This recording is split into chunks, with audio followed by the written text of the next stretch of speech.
Will opens up to Dylan about the kiss and Daphne realizes Ivy manipulated Electra and Will. Daphne realizes Ivy manipulated Electra and Will. Moment on Bold and the Beautiful. Electra gives RJ big information. Ivy's plan has worked, and Daphne substantiations commodity she shouldn't have. Will replied to seeing Electra and RJ kissing, and Bill told Katie the designs are theirs, the dressmaker be damned. Shirtless Will wanders the sand house, flashing back Electra kissing RJ in the showroom. Dylan comes in to advertise she's taking off. He's sorry.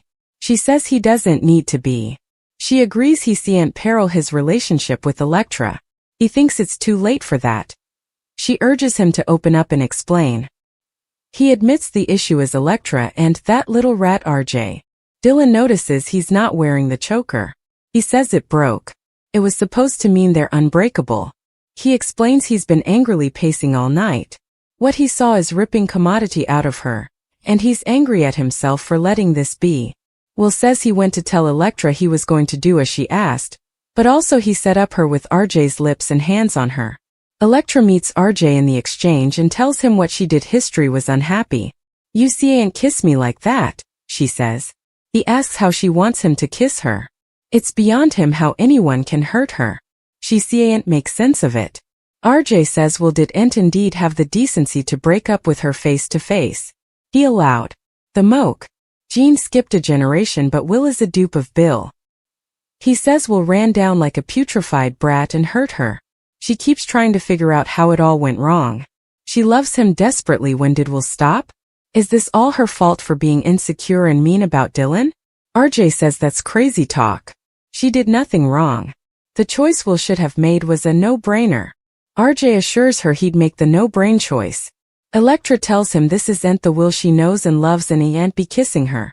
She needs to believe she and Will overcome this. He leaves. Electra mopes.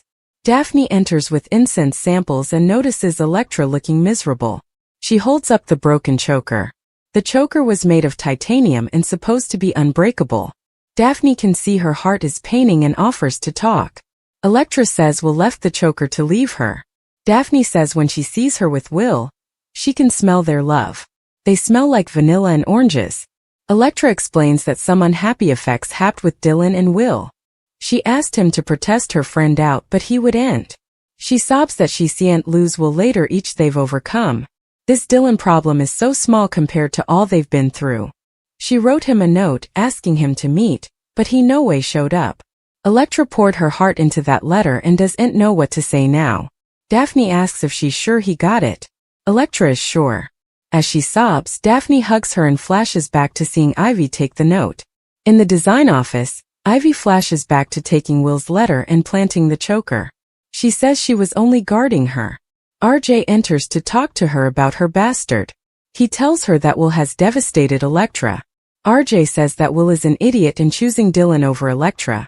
Ivy doesn't understand it. Neither does RJ. He mentions the note that Will ignored and the choker he left before. He's shocked and Electra deserves better.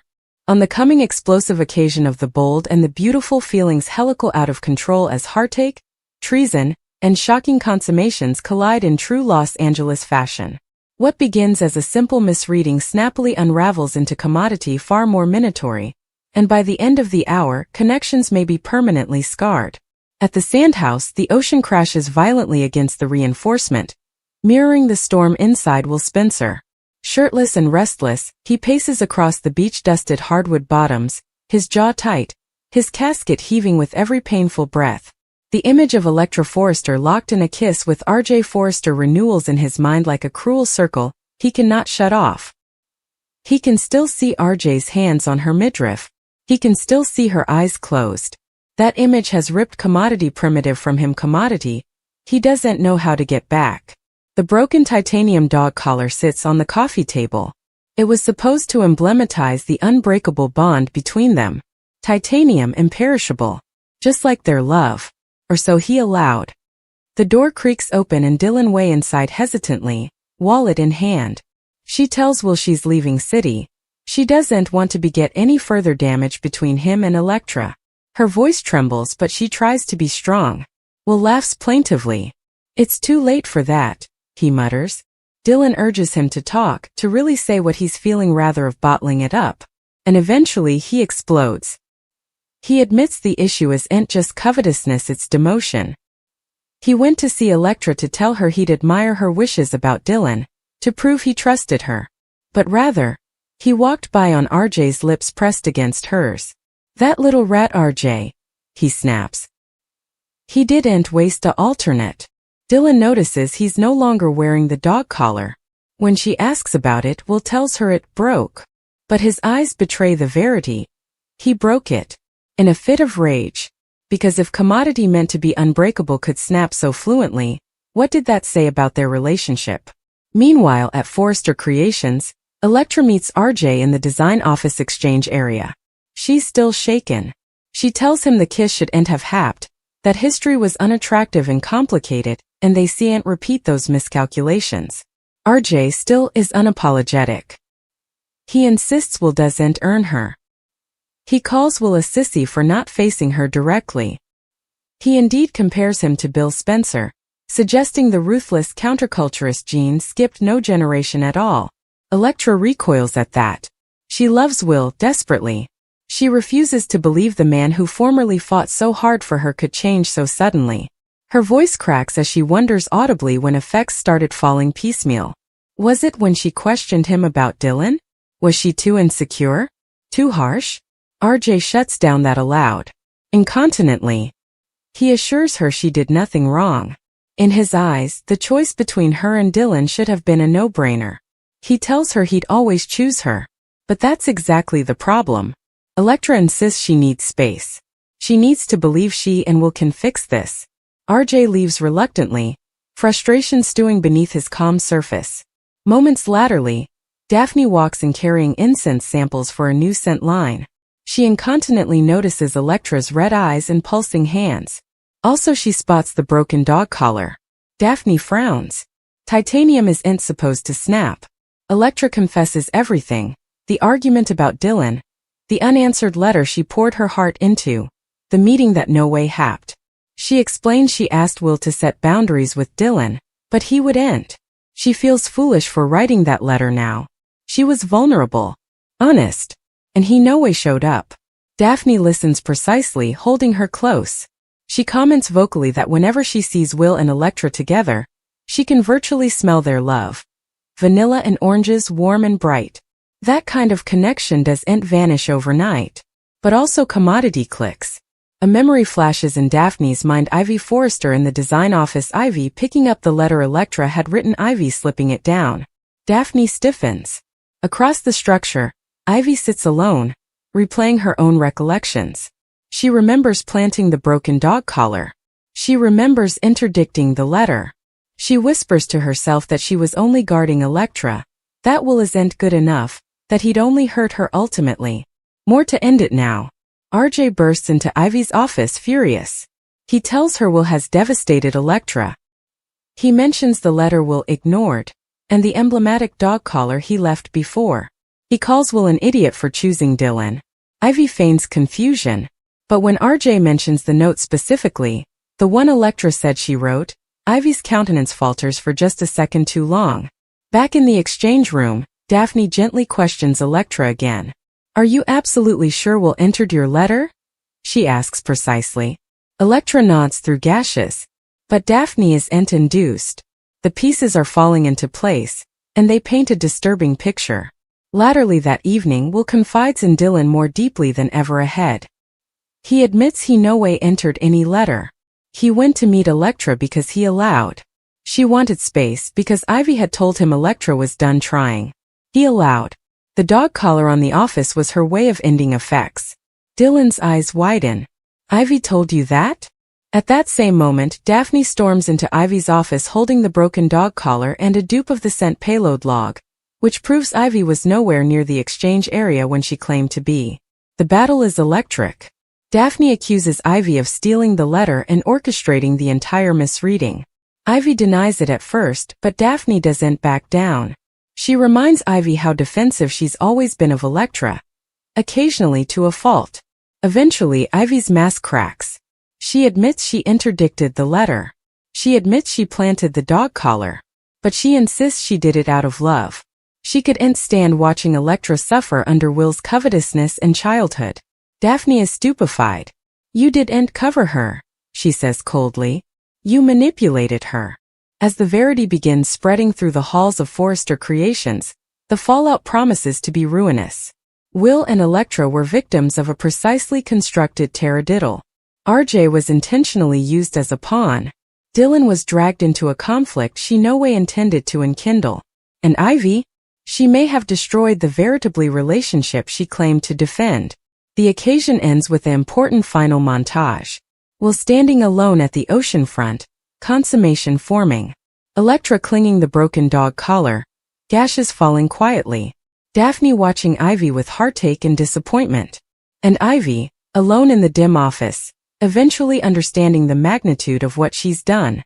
Because in Los Angeles, love may be passionate but treason leaves a scent that no way truly fades. And this time it smells like remorse. On the coming stirring chapter of The Bold and the Beautiful, the emotional foreshocks of Ivy's deception ripple through every corner of Los Angeles, turning heartache into fury and confusion into clarity. The morning sun rises over the Malibu bank, but there's no peace inside the sandhouse. Will Spencer hasn't slept. The swells outside feel grim, pounding the reinforcement just as his studies pound inside his head. He renewals every discussion he'd with Ivy Forrester over the once week, every subtle suggestion she made, every precisely planted mistrustfulness about Electra's fidelity. He remembers Ivy telling him that Electra was confused, that she demanded space, that she felt suffocated by his covetousness over Dylan. At the time it had felt credible. Ivy had always sounded defensive, nearly motherly toward Electra. Why would she lie? But now the cracks are visible. When Dylan tentatively asks if he's sure Electra really wanted to end effects, Will's mind flashes to the dog collar.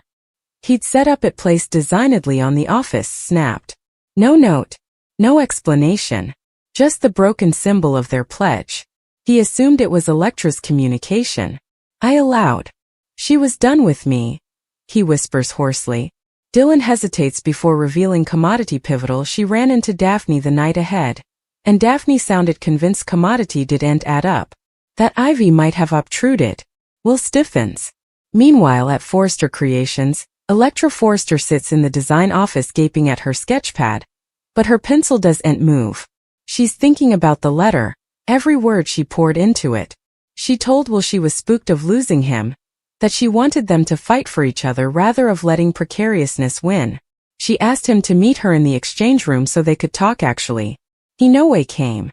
Her casket tightens again at the memory of seeing him latterly. Cold, distant, criminating. Just also Daphne enters, determination in her eyes. She closes the door behind her. Electra, she says gently but forcefully, I need you to consider commodity. What if Will no way got your letter? Electra's breath catches. He too. I left it on the office. Daphne explains what she saw, Ivy picking commodity over from that veritably office. The timing. The strange jest. The way Ivy replied when brazened. The consummation spreads across Electra's face sluggishly, like a storm pall forming. You suppose Ivy took it? Before Daphne can respond, RJ Forrester walks in. He's furious. He's just come from Ivy's office, where her calm denial only made him more suspicious. RJ tells Electra that Ivy stumbled when he mentioned the letter, that she looked shamefaced. Electra shakes her head in unbelief. Ivy has always defended her, supported her, encouraged her independence. But the pieces begin falling into place. Ivy's constant review of Will, her warnings about Spencer men, her asseveration that Electra merited someone more stable. And also the memory hits her Ivy was the bone, who suggested leaving the letter on the office rather of handing it directly to Will. At that same moment, the elevator doors open downward and Will storms into the structure. He doesn't stay for an adjunct to advertise him. He heads straight for Electra's office, his heart pounding with an admixture of stopgap and dread. He stops short when he sees her standing there with RJ and Daphne. For a split second, the pain of the kiss flashes again, but this time it's overshadowed by commodity's stronger urgency. Did you write me a letter? He asks incontinently. Electra's eyes widen. You know I got it? The silence that follows is heavy and ruinous. RJ steps back, watching consummation dawn on both of them. Daphne closes her eyes compactly, knowing this evidence changes everything. Will explains about the broken dog collar, how he set up it and allowed. It was her way of ending effects. Electra gasps. She no way broke it. She treasured it. She'd no way have done that. Daphne still reveals she believes Ivy planted it. The air in the room shifts. Electra's heartache morphs into commodity sharper treason. Without another word, she marches toward Ivy's office, the others following near before. Inside, Ivy stands by the window gaping at the skyline. She turns when she hears the door slam open. Electra doesn't desolate time. She asks her directly, "Did you take my letter?" Ivy tries to maintain countenance. She says she was only trying to help further pain. She claims she saw Will twisting and believed Electra merited better than constant covetousness and instability. Will interrupts, wrathfulness flashing in his eyes. "You had no right." Electra's voice trembles, but it's steady. "You manipulated us. You made us suppose we were abandoning each other." Ivy eventually breaks. She admits she interdicted the letter and hid it. She admits she snapped the dog collar to make it feel emblematic. She indeed admits encouraging RJ to console Electra, knowing feelings were raw. RJ's jaw tightens in shock. "You used me," he says still. Ivy insists she did it out of love. She stressed Electra would spend times drawing up after a Spencer man's emotional chaos, just like so numerous others have. She believed she was saving her from unborn desolation. But Electra shakes her head sluggishly. "You didn't save me," she says through gashes. "You destroyed my trust." Word spreads snappily through Forrester Creations. Soon whispers fill the hallways. When Bill Spencer hears about the battle, he arrives suddenly, curiosity piqued. Bill listens as Will recounts everything. For formerly, he doesn't intrude or dominate the discussion. He studies Ivy precisely. "You tried to outplay a Spencer," Bill says coolly. "That's bold." Ivy fires back that Spencer men have left a trail of broken hearts for decades. Bill smirks but doesn't deny it. Still, indeed he agrees that manipulation crossed a line. As pressures rise, Electra makes an important decision. She asks everyone to leave except Will. When they're alone, the silence is thick with emotion. They stand facing each other, doubtful how to bridge the gap that was instinctively created between them. Will apologizes first for assuming the worst, for not fighting harder, for letting pride take over. Electra apologizes too, for pushing him about Dylan in a way that made him feel cornered.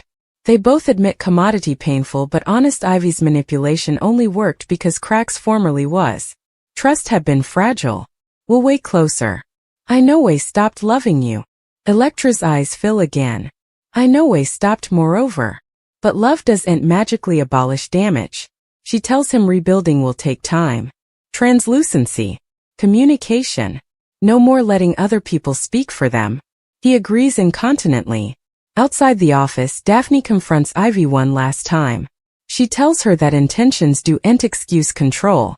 That real protection means empowering someone to make their own miscalculations, not negotiating their life.